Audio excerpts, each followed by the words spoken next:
Well, it was the fall of 1998. The spring of that year, Allie and I had moved from South Florida to Tennessee. It had taken us 6 months to run out of money. So I had taken a job selling burial plots and prepaid funeral expenses at a Nashville cemetery. And it was there on a Monday morning that I heard the strangest motivational speech I have ever heard. Our sales manager was a retired preacher from East Tennessee who drove a Cadillac. He looked around the table at the 6 of us that morning, and he said, "None of you are from Nashville. Y'all came here from someplace else, and I know why you came. You came to Nashville for the same reason everybody comes to Nashville. You came hoping to become famous." He said, "There's famous people all around us here." He said, Jimmy Webb, Red Foley, Webb Pierce.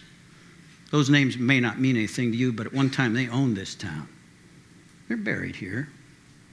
Tammy Wynette's up in the mausoleum.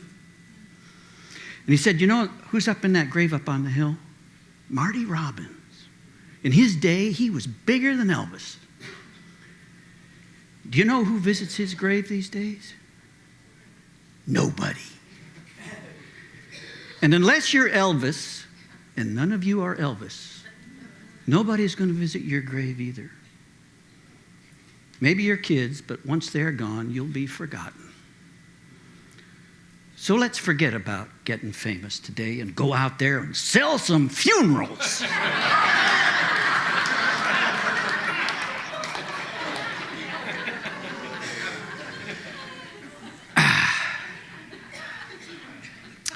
I didn't go straight home from work that day. I was in no hurry to get home, and Allie was in no hurry to see me.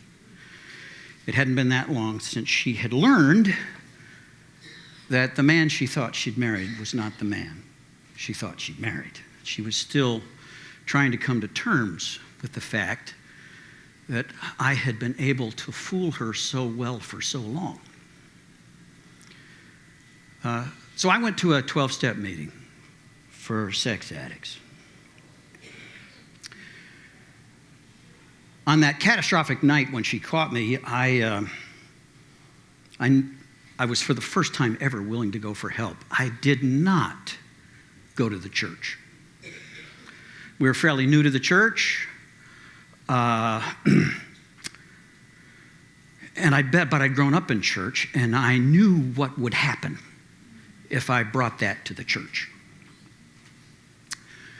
The sirens would go off. "There's a sinner in the church!" The prayer chain would be activated. By the next Sunday, everybody would be notified. They might not kick me out right away. They might assign me a probation officer, an accountability partner. And there would be a theoretical route to reinstatement, but everybody knew that that window had closed. If we were ever going to find respectability again, it would have to be someplace else. That's what I believed. It turned out not to be true, because we'd landed in a gospel-preaching church, but I didn't know that yet. It hadn't sunk in yet. But at this 12-step meeting, in the basement of the church in the middle of the week, while all the good people were gone, I could bring my real self, and I could say the real truth. And that was the safest place I'd ever been.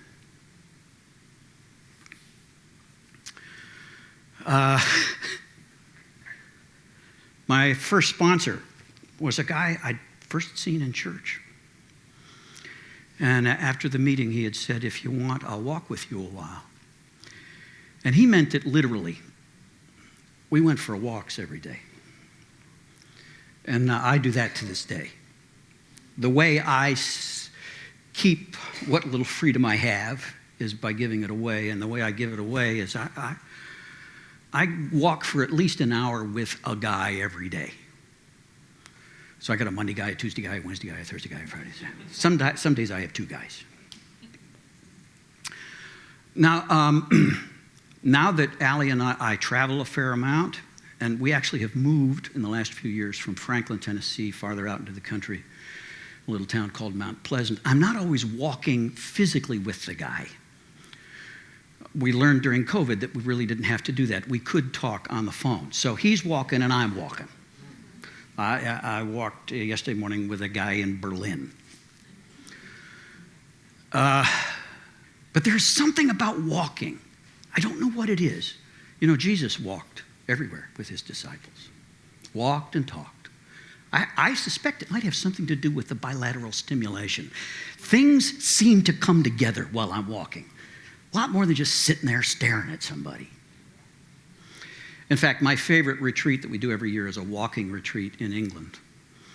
We got a couple slots left for this year's walk. We start a couple days in Oxford, visiting the places where C.S. Lewis and Tolkien hung out. And we take a train into the Cotswolds and we walk and talk for a week.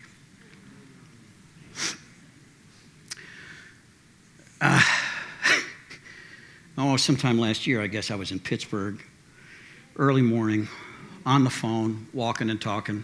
My guy was back in Tennessee, just chugging along. And all of a sudden, I tripped. And I don't know if you know what it's like to trip while you're moving. I started running, trying to catch up with myself. And what I felt in the moment was embarrassment because there were other people around and I was not able to recover. And I landed on knees and elbows. But more than the pain, it was the embarrassment. I immediately looked around to see whether anybody had seen. And a couple people said, "Are you okay?" And I quickly scrambled to my feet and said, "Oh, I'm fine," and tried to fake like I meant to do it.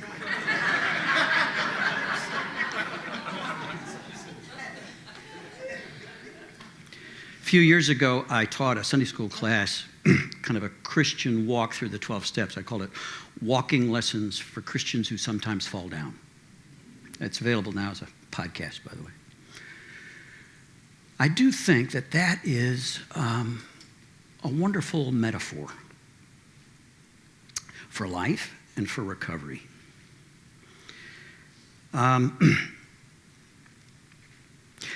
Walking was something we had to learn how to do. You and I, we came into this world completely helpless.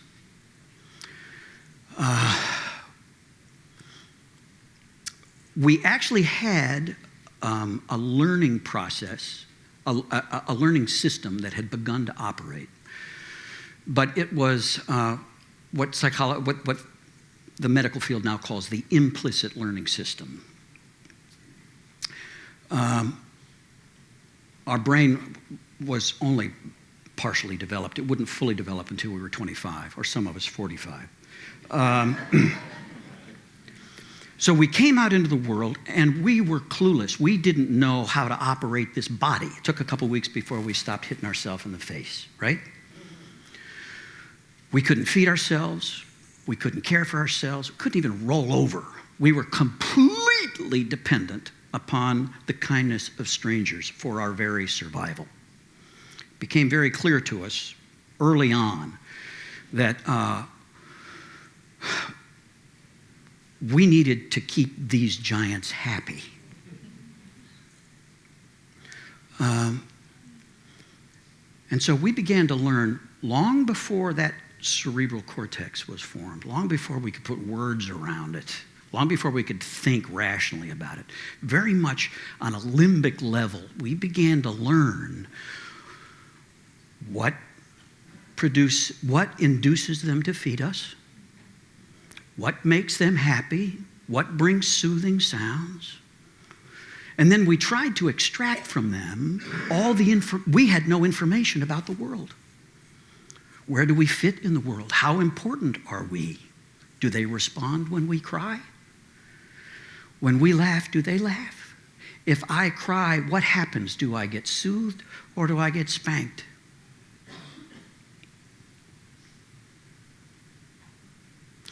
And not all parents are aware of what's going on. My parents loved me. I have no doubt about that. But my father was quite proud of the fact that he gave me my first spanking when I was 2 or 3 weeks old, because I wouldn't stop crying. A bad baby is a baby that cries. The rule in our house, I'm the oldest of 10 kids. All of us addicts, by the way. And I'm the only one who's never been divorced. The rule in our house was you never pick up a crying child. You never reward a child for crying. I learned very early, you take care of yourself. You meet your own needs. Nobody else really cares. So I'm limbically learning my place in the world. As I get older, I am rewarded for being a good boy. And I become a very good boy, very adept at pleasing my parents, very good at church. When church comes around, Dad's a preacher. I can outshine my siblings. One of my younger brothers, the only way he could get attention was just go the other way.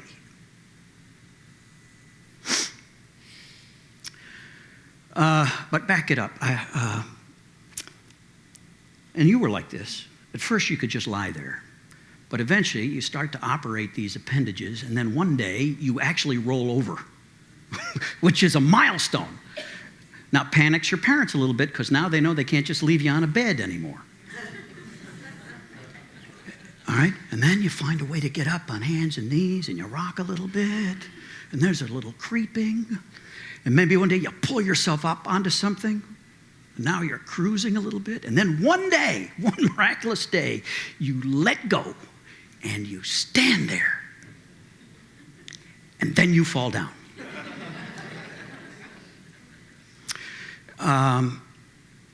Which is why God gives babies short legs, soft bones, soft bottoms.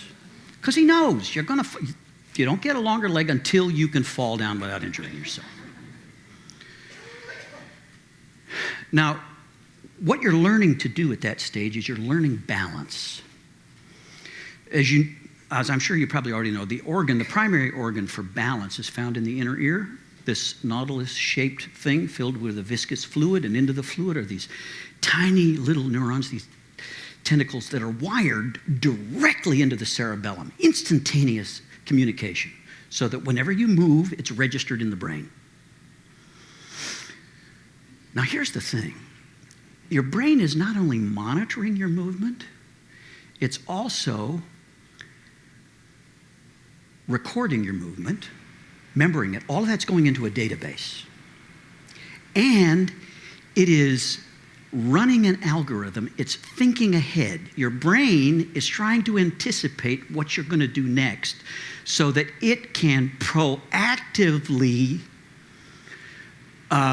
take proactive action to keep you from tipping over. Your brain is always wants to think a step ahead. It's running an algorithm. The problem is, when you first stand up, an algorithm is only as good as the database. And you've got nothing in the database. So you fall down, and the brain records that. And the next time you fall, the brain records that, the conditions under which it happens. You have to fall down a lot before you can actually stand up. And then you can walk, and there's more falling down, and there's tripping. But eventually, as the database improves and the algorithm becomes more refined, more accurate, eventually you can walk without thinking about it. You can even run. Skip. Remember skipping? What a big accomplishment that was. Jump. It's fantastic. You probably don't remember learning to walk, but I'll bet you remember learning to ride a bike.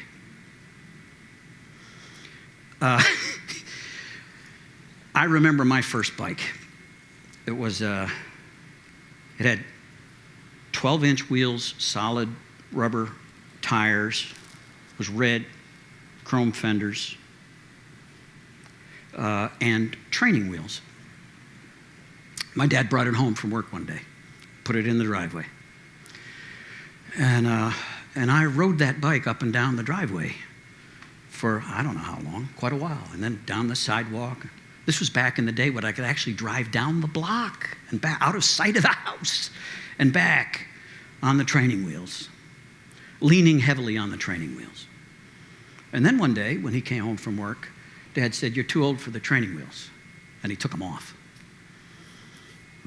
And I thought I would immediately ride away, but that's not what happened. I dumped the bike pretty early without the training wheels.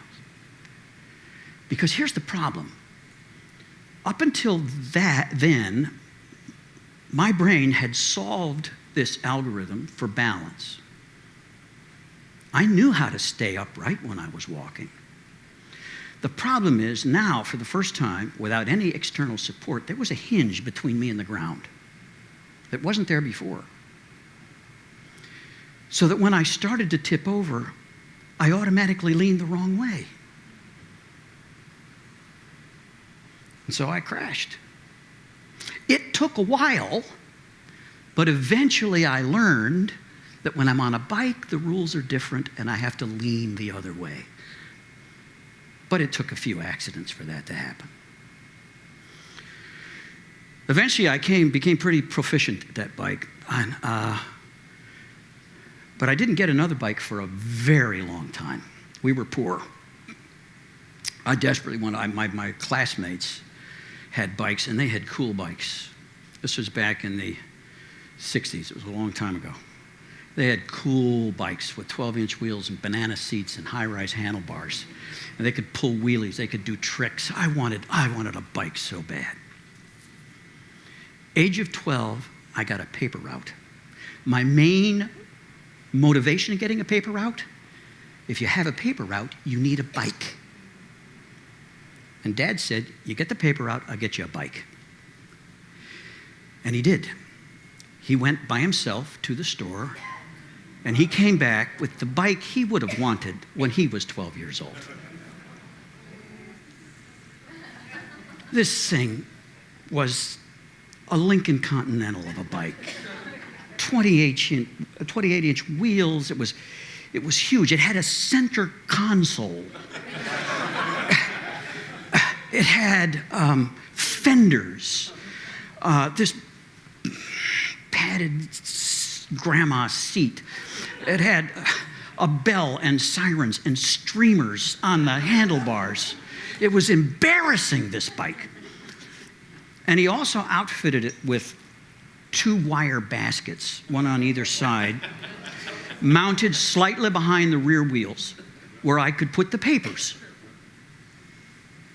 Well, as soon as I could do so without, it took me a while. I learned to get on the bike, which was, that was a monster bike, but I finally learned to ride it.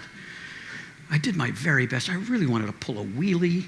I got a banana seat to mount it, but it wouldn't work with the baskets. They were in the way. I did get high-rise handlebars. So I put the high-rise handlebars on it. I took off the center console. I took off the fenders. So now I had the biggest BMX bike in the world, this thing. So it's a Friday. Friday was when the newspaper was the fattest, because that's when the inserts went in for the weekend sales at the supermarket. Big. You had to put the so the papers are delivered to the house. We put them all together. We load the bike. I don't know. I've got, feels like 100 pounds of papers behind me. And I head off on my route. And the first stretch of the route, I got to go down a big hill.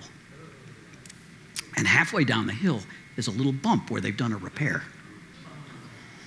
So I get up a ton of speed, hauling down that hill, hit that bump, pull up on the handlebars, and like a miracle, the front end rises. And I can't believe it. I'm pedaling down the hill, and I'm all the way in the air. And I've got good balance. I take my hands off the wheel. I cross and I look around, desperately hoping that somebody will see this. And then I notice something bouncing down the road in front of me. The front wheel has fallen off. Apparently, when I removed the fender, I didn't tighten the bolts again when I put the wheel back on. And I landed in a shower of sparks, went over those handlebars, sliding down the street, papers and everywhere. And what did I feel? Embarrassment. Shame. I hope nobody saw this. Just scrambling as fast as I could to pick up all those papers, to put it together, to put the bike back together before somebody saw.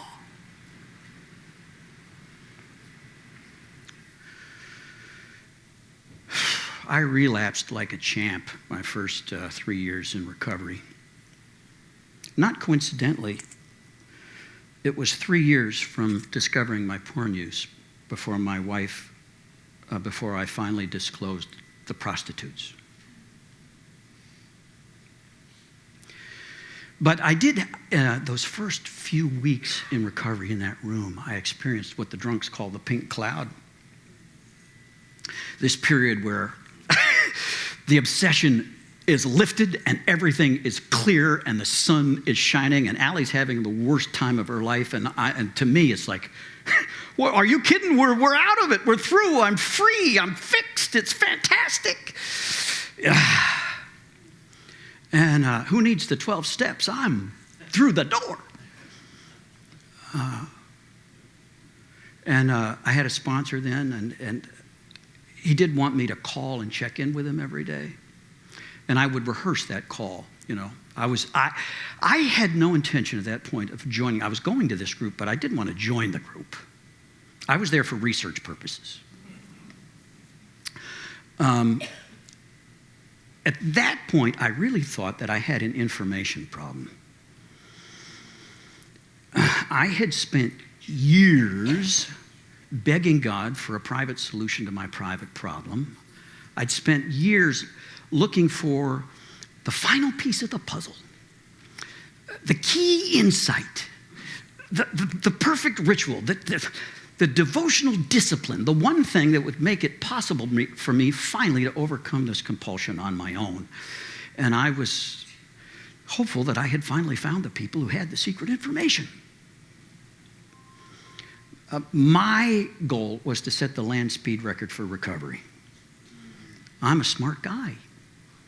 I was going to get in there, absorb all the books, listen closely, learn the vocabulary, and then pass the final exam, get the trophy or the diploma or the green jacket or whatever the hell they give you, and then just go on and forget that this sad chapter of my life had ever happened.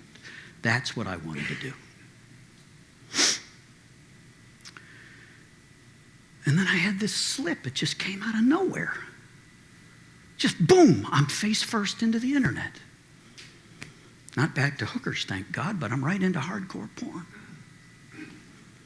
I didn't tell my sponsor right away. I waited. I wanted 3 days clean so that I could safely talk about it in the past tense.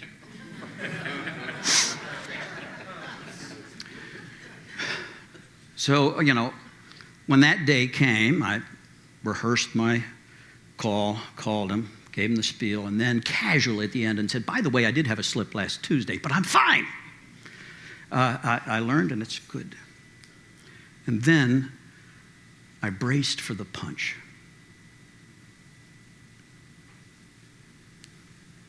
And it never came.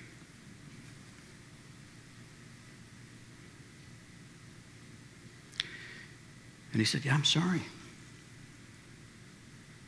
That sucked. I'm sure that sucked. Let's get together and talk about it. Let's wind it back. Well, that helped, you know, and I didn't slip again for a while, but then I did. And then I gathered myself up, and in those early years, it felt like my what I thought was sobriety, whatever it was, by not using, seemed to have a half-life. I might be able to put together 30 days, but then I'd have a slip. And then it would be 2 weeks. And then I'd have a slip. And then I'd get myself together, and then it'd be a week. And then, from then on, I would just spiral into the ground until I was so sick of myself and everything. I was still thinking at that point that that was the key. If I could just hate myself or hate my sin enough, I could stop. Here's what I didn't get. My real battle was with shame. I'd been raised to focus on my guilt. And I was fortunate now to be going to a good gospel teaching church that was dealing with my guilt every day. Every Sunday, I was hearing this beautiful gospel message that was telling me that I am the righteousness of Christ, that his righteousness is fully credited to my account, that my guilt has been paid for. I was still begging God for this forgiveness that was already mine because I was still coming to believe the gospel, but it was comforting to hear that.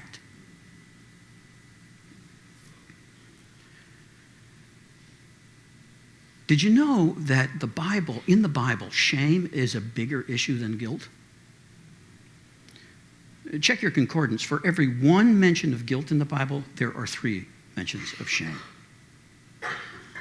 And it's right there from the very first chapter, is it not? The story of Adam and Eve and the way they respond after first contravening, God's instructions. What do? They hide. They feel ashamed. They cover up.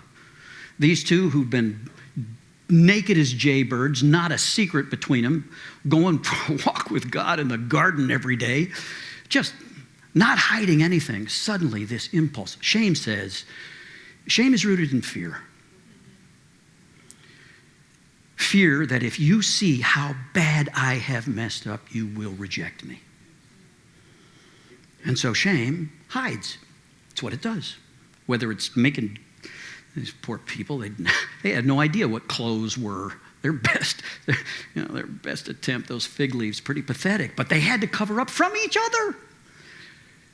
And then when God came for the daily walk in the garden, which, by the way, in the churches I was raised in, he never would have done. No. Because I was taught God can't be around sin. God is holy, which is why when you sin, he leaves. Sin is kryptonite to God. Apparently, God does not subscribe to that theology. Because he knew good and well what they'd done. And he came anyway. Because they're his kids. He loves them. They hide.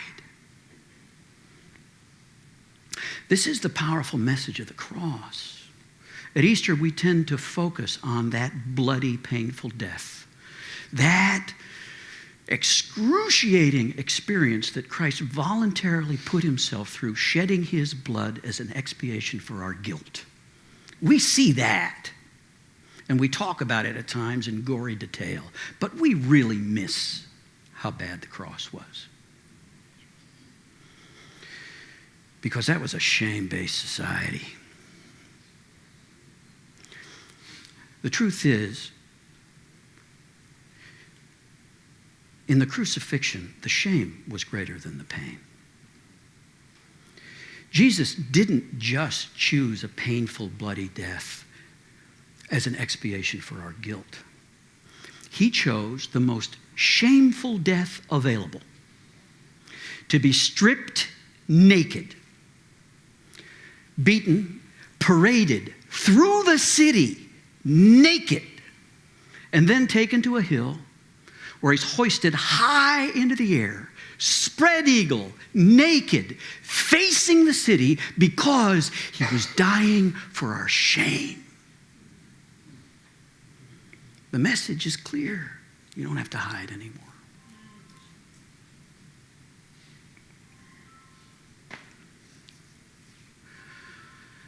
But we Christians tend to want to shame each other out of shame-based behavior. We even set up these shame-based accountability arrangements, But somehow, if I have to report, that's going to be enough to keep me straight. Nah, it just drives me deeper into hiding, makes me a better liar.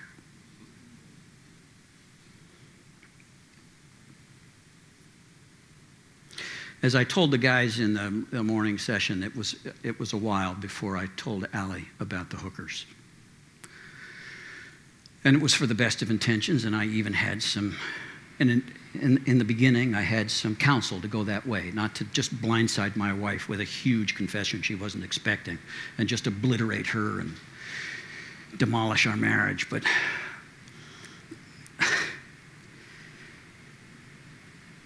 I was terrified that if she found out about them, she had accepted me. She knew I was in recovery for sex addiction. She knew I'd been a porn user and that I still struggled with it. And this whole forgiveness thing was getting humiliating, I grew up in the church. The best we could do was the church of the second chance. God always gives you a second chance.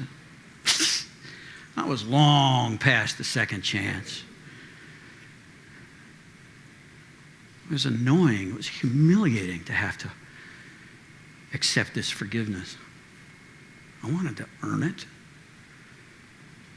And it was bad enough having to be forgiven 7 times, but after the 7th relapse, it starts to feel like this is going to be 70 times 7, and I don't know if I can do it.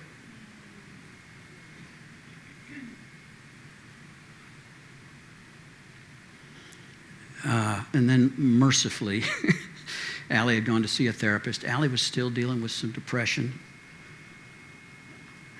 They were talking about me in the session, and Allie says, well, one thing I'm just so grateful for.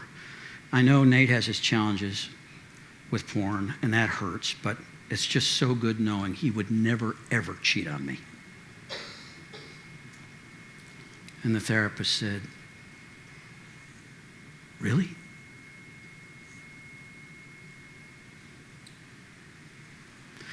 I had thought that. I had thought that had been one of my rationalizations for using porn.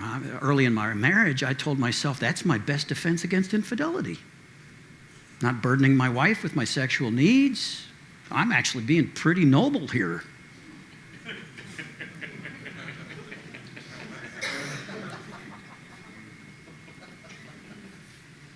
I didn't recognize that porn was grooming me.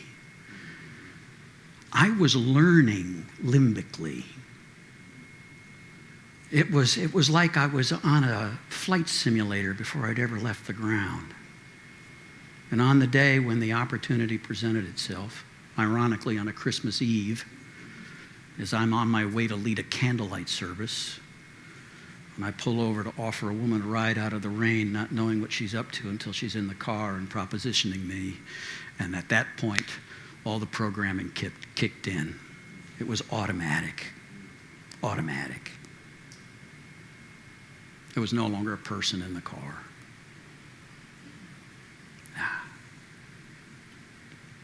At any rate,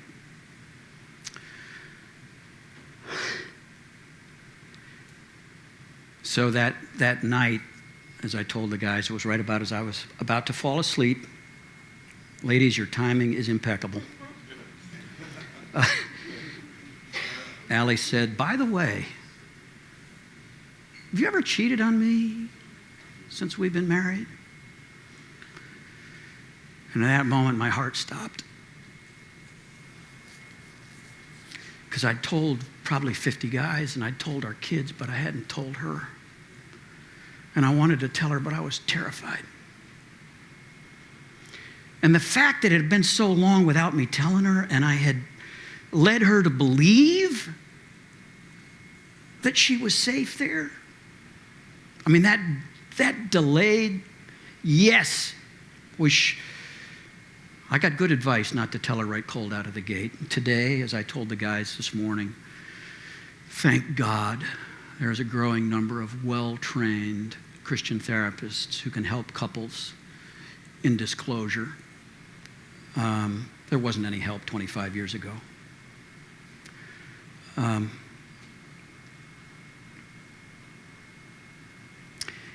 What followed was a rough couple of years. That hit her harder than the porn. It really did.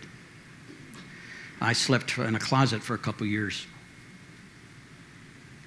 But there were moments of sunshine.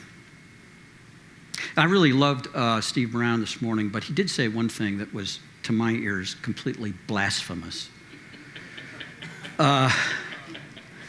When he said that Guinness tastes like axle grease.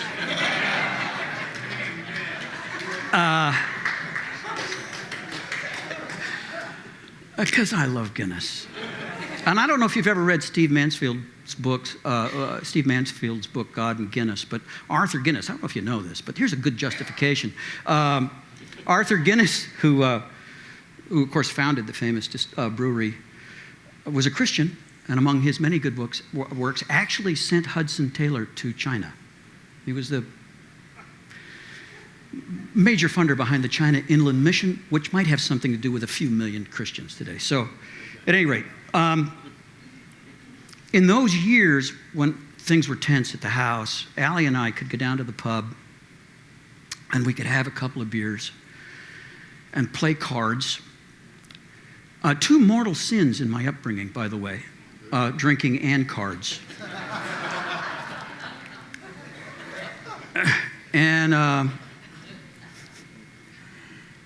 And we would get what we called the second beer love waves.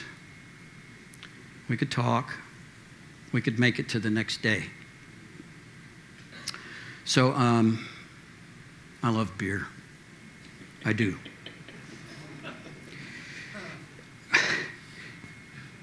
When my book, Samson and the Pirate Monks, came out, it was about to come out, I sent the galley to my dad, who didn't know any of this. He didn't know about the porn, he didn't know about the hookers, he didn't know anything. I sent him, and I said, by the way, you should probably read this, and I sent it to him. He made it through the porn and the hookers just fine. But when we got to the pub, he was done.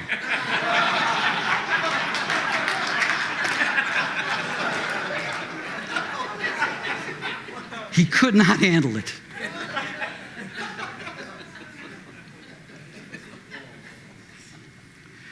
So I do offer in Samson the Pirate Monks a couple pages, a defense of the moderate consumption of alcohol. And I've had many good conversations in pubs. I'm grateful. I think Ben Franklin was right when he said that beer is proof that God loves us and wants us to be happy. However, a few years ago, I started to notice a disturbing pattern. It was like a bell that went off in my head at 5 o'clock. It's time to drink. And that became a bell I could not ignore. I had to drink every day. I should have recognized what's going on. Being an addict in recovery and around recovery all the time. Here's what happens. We're wired for balance. Main job of the brain is to balance us. It's all about homeostasis. The brain is working nonstop to balance everything, from the pH level to the blood, to our blood pressure, to chemical levels, to all kinds of stuff, and staying upright, right? Our addiction began when we were knocked off balance emotionally by something we were not prepared to handle. It might have been neglect, as it was in my case. It might have been abuse. It might just be life's random chaos, but something knocked us off balance.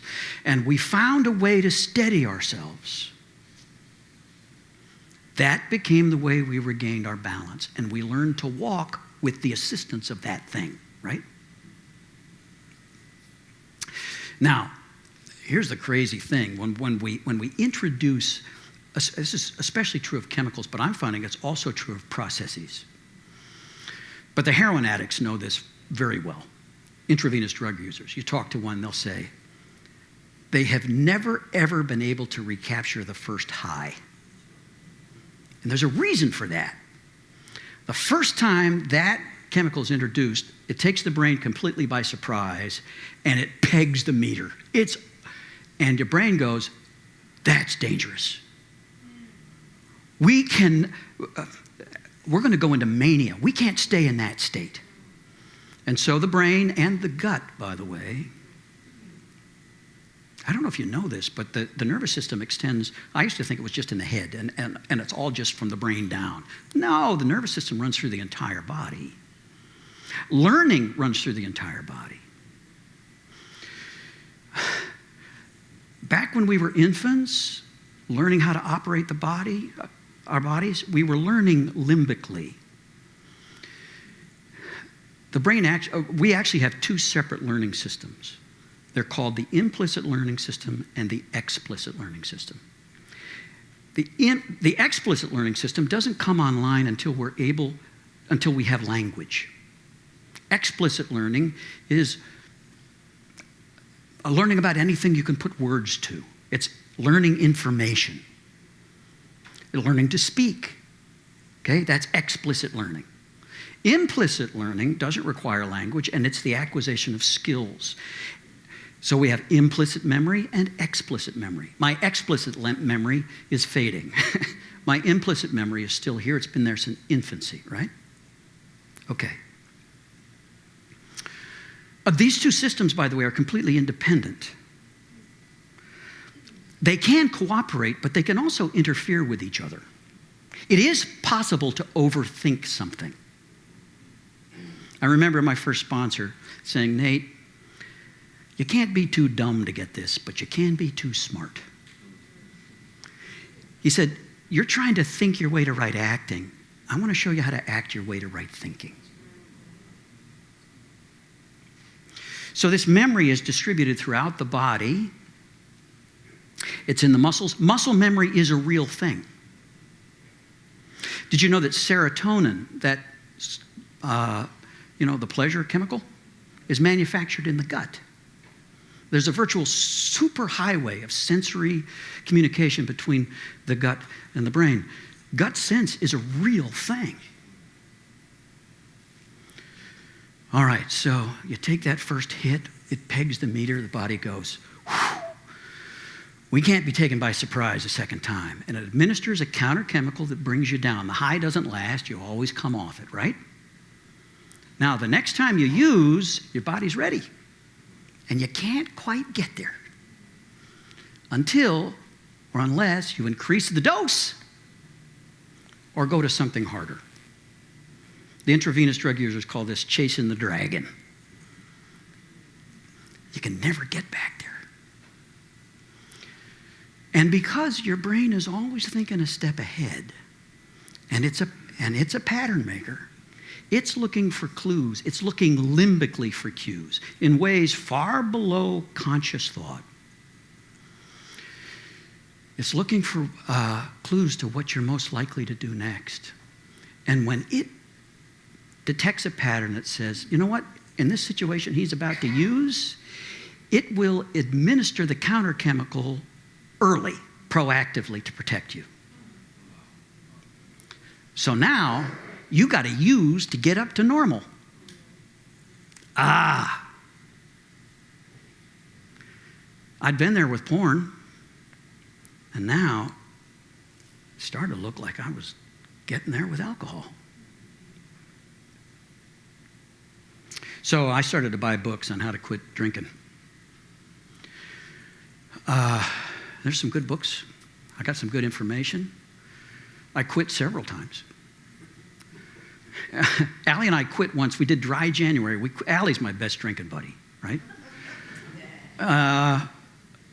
We did dry January.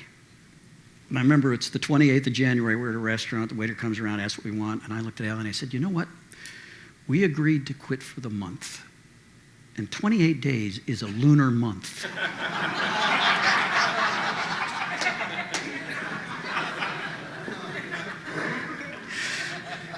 And we ordered drinks. But then something terrible happened. Allie quit drinking. And she thought I did too. So now I'm not only drinking, I'm hiding. And it's not like I'm hiding completely. I'm talking, sometimes on the podcast, I'm certainly talking with my guys about my concern about my drinking.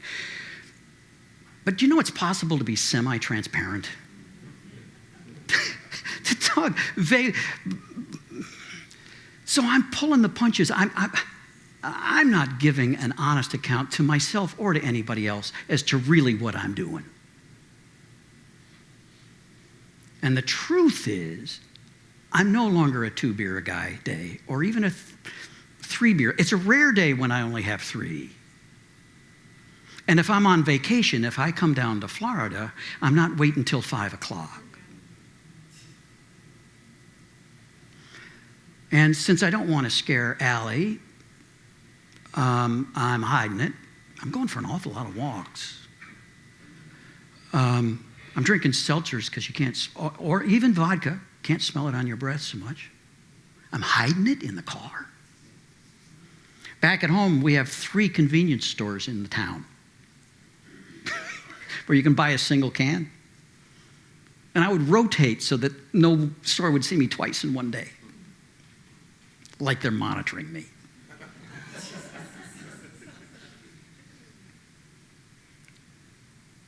And I'm just drowning in shame.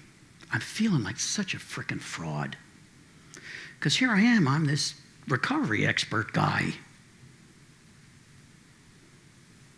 And then, one night, after I don't know how many drinks, I relapsed on porn. That was a real wake-up. It wasn't long after that I was invited to speak at a men's event in Jackson, Mississippi. My friend Roan Hunter was there. He invited me, as a matter of fact. He orchestrated the whole thing. He's a ringmaster, that guy.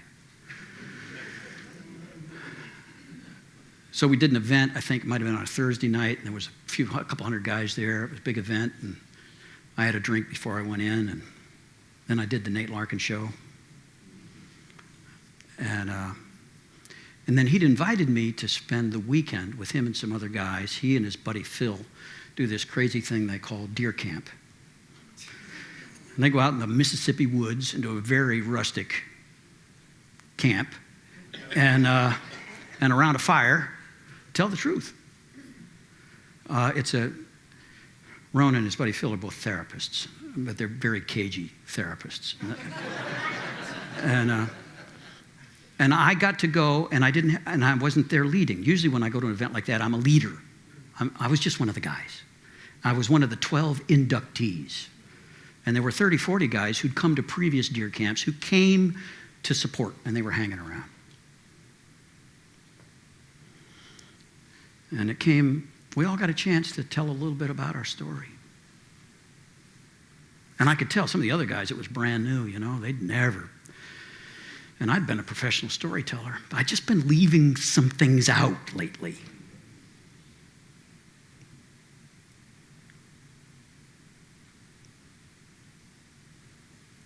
And that night, it felt so safe.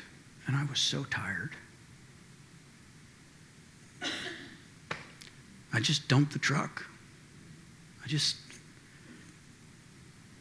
told the whole thing. And everybody just pulled in. It was fine. We went on to the next guy.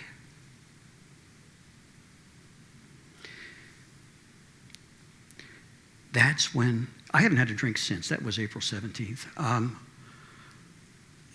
felt the urge a few times, but I haven't felt the need. Okay. It was then that I learned again a lesson I thought I'd learned. That the real issue was shame.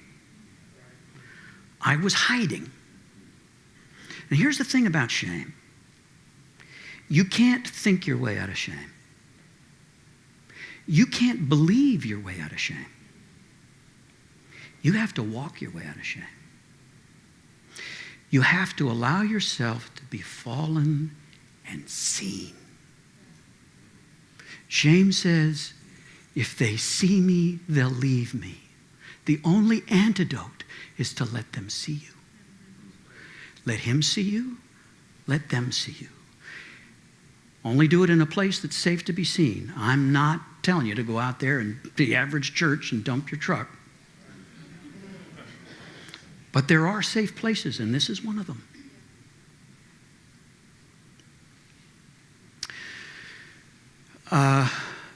I'm grateful to have learned a few things. I'm grateful to have learned that relapse is a part of recovery. And it doesn't matter how long, it doesn't matter how long you've been going, if something comes out of the blue, anybody can be knocked off balance. It can happen at any time. No matter how far down the road of recovery I go, I'm always the same distance from the ditch, right?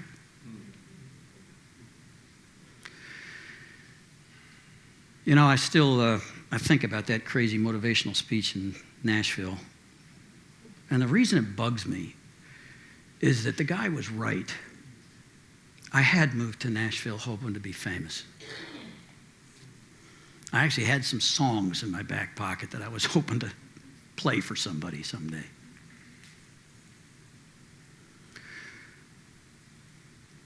When the book Samson and the Pirate Monks came out in 2007, this is a little embarrassing, I started to Google myself because I wanted to see if anybody had noticed, And I remember I was very excited the first time I showed up in the Google search. There were 12 mentions of Nate Larkin. But then I looked more closely and I saw that they weren't all of me because there's another Nate Larkin. A young, athletic filmmaker named Nate Larkin. And I've wondered in the years since whether I haven't thrown a wrench into his dating life as my visibility has improved.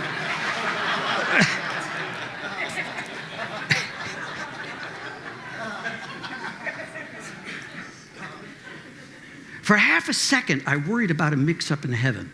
Because I do know, I was told as a kid that when I came to the front and gave my life to Christ, that my name was written in the Lamb's Book of Life.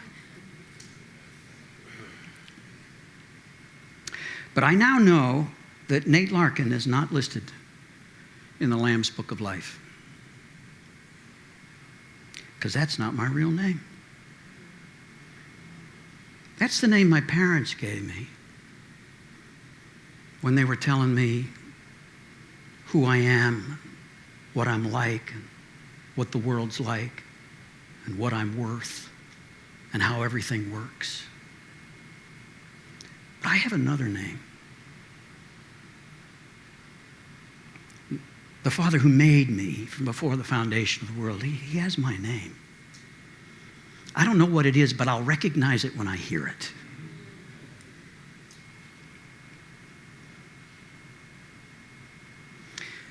And he loves that me I haven't really yet met. But I'm getting to know him, and I'm hoping that the people around me are starting to get to know him, because it's only as I shed these false personas and get out of the pretense, step out of the shadows, allow myself to be seen, do those relationships mean anything? Does the connection actually bring the soothing and the safety and the strength that I need? And I pray the same for you.